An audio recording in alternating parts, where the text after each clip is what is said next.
अस्सलाम वालेकुम दोस्तों। आज का जो हमारा टॉपिक है वो सऊदी अरेबिया के रिलेटेड, जो लोग यहाँ से ब्लैक लिस्ट होकर इससे पहले जा चुके हैं या अभी ब्लैक लिस्ट हो रहे हैं। 2025 के जो नए लेबर कानून में तब्दीलियाँ आई थी उसके मुतालिक हमने जो रिसर्च की है उसके मुतालिक ये वीडियो बना रहे हैं। सऊदी अरेबिया से जितनी भी ब्लैक लिस्ट लोगों की डिटेल है, चाहे तो वो हज पर फिंगर हुए हैं, उनको इलीगल तरीके से हज करते हुए, या उम्रा वीज़ा पर सऊदी अरब में आए थे तो काम करते वक्त पकड़े गए हैं, या उसके अलावा जो विज़िट वीज़े के ऊपर लोग 3 महीने का जो विज़िट वीज़ा मिलता था वो एक्सटेंड होकर 6 माह और 9 माह में भी तब्दील हो जाता था, उसके ज़रिए काम करते हुए सऊदी अरब से गिरफ़्तार हुए हैं। यहाँ उसके अलावा जो डोमेस्टिक वर्कर साइटों पर काम करते वक्त जो इंडस्ट्रियल एरिया में या बिल्डिंग लाइन के एरिया में काम करते हुए पकड़े गए उनके मुतालिक,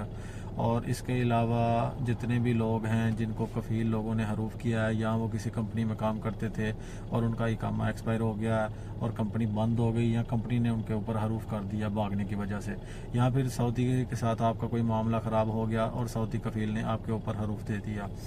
अब वो लोग जो हैं वो कुछ लोग तो जब पकड़े जाते हैं जिनको मकतबुल आमल जवाज़ात या शुरते के ज़रिए जो लोग पकड़े जाते हैं वो तो डायरेक्ट जो है ना वो जेल में जाते हैं और तरहेल के ज़रिए उनको वापस डिपोर्ट किया जाता है। लेकिन कुछ लोग ऐसे हैं जो कि कफ़ील के मामलात बिगड़ने की वजह से जिनको हरूफ हो जाता है, लेकिन वो साइडों पे होकर बाहर काम करते रहते हैं और अपनी मर्ज़ी से जब मर्ज़ी जो है वो जब पाकिस्तान एम्बेसी के ज़रिए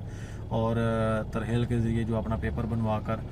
खरूज नहाई लगवा कर या किसी भी तरीके से पाकिस्तान वापस जाते हैं, उनके ऊपर कितने साल की पाबंदियां लगती हैं। और जो हज के दौरान जो लोग पकड़े जाते हैं वहाँ पर जो उनके फिंगर होते हैं उनके ऊपर कितने साल की पाबंदी लगती है। देखें, सबसे पहले तो बात करें हज की। जितने भी लोग सऊदी अरब में वर्क वीज़े के ऊपर काम करते हैं या विज़िट वीज़े पर आकर रहते हैं, काम करते हैं, छुप के हज पे चले जाते हैं, क्योंकि सऊदी अरेबिया में इस वक्त 2024 और 25 की जितनी भी अपडेट है ना, हज के लिए उन्होंने अलग से पैकेज, जो यहाँ पे काम करने वाले लोग हैं सऊदी अरब में रहते हैं उनके लिए एक अलग से जो है ना वो पैकेज निकाले हुए हैं। उसके मुतालिक भी हम आपको एक वीडियो बनाकर जो है ना वो अपलोड कर देंगे। और इसके अलावा जितने भी विज़िट वाले या डोमेस्टिक वर्कर वाले या कंपनीज़ में काम करने वाले जो हज का महीना शुरू होने से पहले मक्कातुल मुकर्रमा में चले जाते हैं और वहाँ से चौड़ी हज कर लेते हैं, उनके फिंगर हो जाते हैं, उनके ऊपर जो है ना वो 10 साल की पाबंदी आयद की जाती है कि वो 10 साल तक जो है सऊदी अरब से एग्ज़िट करने के बाद दोबारा नए वीज़े पर 10 साल के लिए नहीं आ सकते। और 10 साल सिर्फ वर्क वीज़े के ऊपर नहीं, बल्कि वो दोबारा हज के लिए या उम्रा के लिए भी अप्लाई नहीं कर सकते। उनके ऊपर टोटल जो है वो सऊदी अरब में 10 साल का सफ़र बैन कर दिया जाता है। और इसके अलावा जितने भी हरूफ वाले लोग हैं उनके ऊपर मुख्तलिफ तरह की पाबंदियाँ लगती हैं। यानी कि अगर तो आपके कफ़ील के साथ कुछ पैसों का मामला है तो उसके ऊपर आपकी 3 साल से लेकर 5 साल तक की पाबंदी आयद की जाती है। लेकिन अगर कफ़ील ने आपके ऊपर किसी किस्म का कोई केस कर दिया, चाहे वो पैसों का केस है, चाहे आपने उसके साथ कोई फ्रॉड किया है या किसी भी किस्म का मामला है, तो उसके ऊपर आपके ऊपर जो पाबंदी लगती है वो 5 साल से लेकर 8 साल और 10 साल की पाबंदी आयद होती है। और इसके अलावा जो विज़िट वाले लोग हैं, जितने भी लोग विज़िट वीज़ा पर आकर या उम्रा वीज़ा पर आकर यहाँ से भाग जाते हैं और कहीं छुपकर अपने दोस्तों के पास या अपने अहले खाना के पास जो उनके रिश्तेदार इधर मौजूद होते हैं उनके साथ काम करते रहते हैं,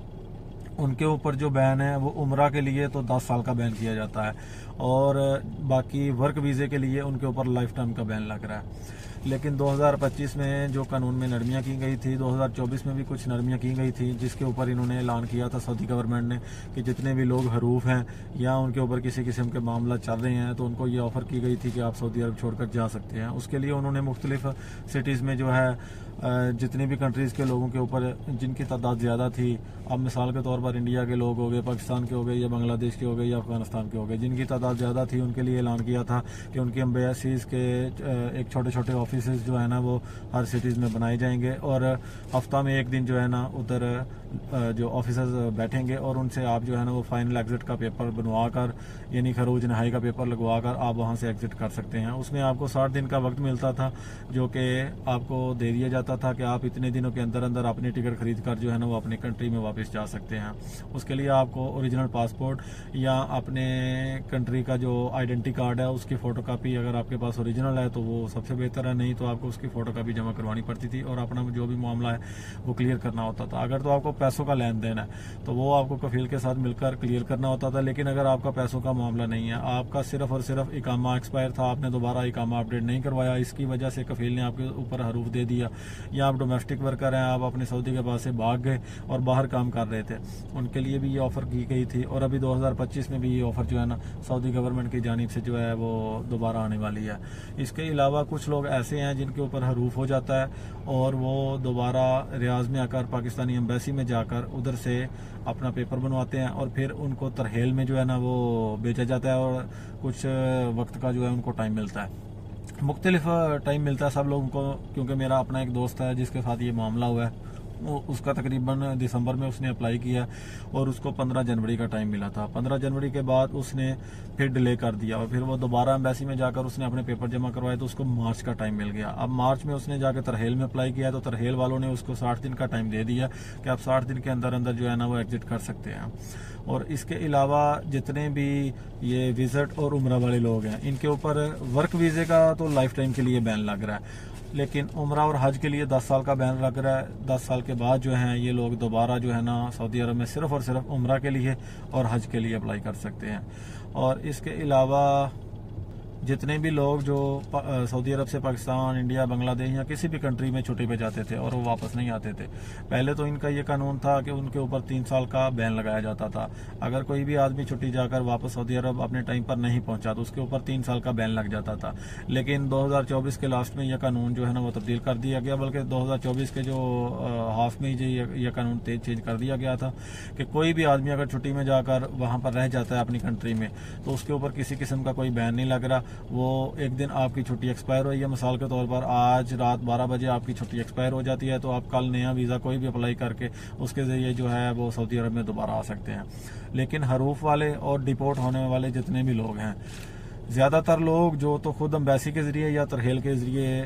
अपना जो है ना वो फाइनल एग्जिट लगवा कर जाते हैं, चाहे वो हरूफ वाले हों चाहे वो आईडी एक्सपायर वाले हों, उनको तो तरहेल का पेपर जो है वो बआसानी मिल जाता है। वो खुद भी जाने से पहले ले सकते हैं और अगर वो चले जाते हैं अपनी कंट्री में तो यहाँ से किसी भी अपने दोस्त को फ़ोन करके जो है ना वो जवाज़ात से पेपर निकलवा सकते हैं कि हमारे ऊपर कितने साल का बैन लगा हुआ है। लेकिन अगर आप खुद तरहेल के ज़रिए जाते हैं तो जब आप तरहेल में एंट्री करते हैं वहाँ पर आपके डॉक्यूमेंट्स जितने भी ऐड किए जाते हैं सिस्टम में तो आप वहीं पर खुद भी पूछ सकते हैं कि जी हमारा कितने साल का बैन है और हमारे ऊपर कौन सा एलिगेशन लगा है। इसके अलावा जब आप एयरपोर्ट पर जाते हैं और इमिग्रेशन क्लियर करते वक्त जब आपका पासपोर्ट स्कैन किया जाता है उस वक्त आप इमिग्रेशन से भी पूछ सकते हैं कि मेरे ऊपर कितने साल का बैन है या मेरे ऊपर कौन सा वायलेशन लगा है। ये दोनों सूरतों में आपको वायलेशन की डिटेल भी मिल जाती है और आपको कितने साल का बैन हुआ है इसकी डिटेल भी आपको बआसानी मिल जाती है। लेकिन अगर आपको यकीन है कि आपका इनमें से किसी किस्म का कोई इशू नहीं है और आपके ऊपर किसी किस्म का कोई एलिगेशन नहीं लगा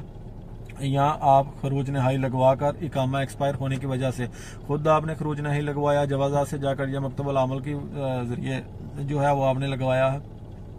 या कफील के साथ आपका जो झगड़ा हुआ था उसने आपके ऊपर हरूफ किया था, अब दोबारा आपके उसके साथ मामला तय हो गए हैं। एक होता है हरूफ, एक दूसरा हरूफ होता है जिसको हरूफ मतलूब कहते हैं, जिसमें कि सऊदी आपको हरूफ देता है तो वो कहता है कि भाई ये आदमी मुझे मतलूब है, इसके साथ मेरे पैसों का लेन देन है या मेरे मामला इसके साथ बाकी हैं। उस सूरत में तो आपके लिए ज़्यादा मुश्किल है क्योंकि आप एम्बेसी के ज़रिए भी नहीं जा सकते और आप तरहेल के ज़रिए भी नहीं जा सकते। लेकिन अगर आपके मामला सऊदी के साथ क्लियर हो जाते हैं तो उस मामले में सऊदी आपका डायरेक्ट जो है वो जवाज़ात के ज़रिए या तरहेल में जाकर या एम्बेसी में या मकतबुल अमल के ज़रिए जो है वो खुद भी आपका पैसे देकर जो है ना वो हरूफ आपका खरूज लगवा देता है। या कुछ एजेंट और ट्रैवल एजेंट भी हैं वो भी आपसे पैसे लेकर जो है ना वो आपको खरूज नहाई लगवा कर या एग्जिट का पेपर बनवा कर दे देते हैं। लेकिन अगर आपका किसी किस्म का कोई भी बैन है या उसके ऊपर कोई भी एलिगेशन लगा है तो उस पर आपको लाजमी तौर पर जो है ना वो बैन ज़रूर लगेगा, चाहे वो 2 साल का लगे, 3 साल का लगे या 5 साल का लगे या 8 साल का लगे या 10 साल का लगे। अब ये आपको सिर्फ और सिर्फ तरहेल पेपर के जरिए पता चल सकता है या आपको इमिग्रेशन के वक्त जो है ना वो आप पूछ सकते हैं कि भाई मेरे ऊपर कौन सा एलिगेशन और मेरे ऊपर कितने साल का बैन है। इसके अलावा जवाज़ात से भी जो है वो तकरीबन 100 से 200 रियाल की जो फ़ीस लेते हैं, उधर जो लॉयर्स वगैरह होते हैं जवाज़ात के बाहर, आप किसी भी अपने दोस्त के ज़रिए वहाँ से अपना पेपर निकलवा सकते हैं। उससे आपको पता चल सकता है कि आपके ऊपर एलिगेशन क्या था और आपका बैन कितने साल बाकी है। इसकी ज़्यादा प्रॉब्लम तब होती है जब कुछ लोगों को अपने बैन का जो है मुकम्मल पता नहीं होता, लेकिन 2 साल या 3 साल गुजरने के बाद, क्योंकि ज़्यादा जो सऊदी अरब के बैन है वो 3 साल से 5 साल हैं। अब कुछ लोग 3 साल बैन मुकम्मल होने के बाद नया वीज़ा लेकर जब सऊदी अरब में आ जाते हैं पाकिस्तान एयरपोर्ट से तो वो क्रॉस कर जाते हैं, इंडिया, बांग्लादेश या किसी भी कंट्री के एयरपोर्ट से क्रॉस कर जाते हैं। लेकिन जब वो सऊदी अरब एयरपोर्ट पर एंट्री करते हैं तो इनको फ्लाइट से उतरते वक्त ही बैन का सामना करना पड़ता है। तब इनको पता चलता है कि जी हमारे ऊपर तो 2 साल का या 1.5 साल का या 1 साल का बैन अभी बाकी है,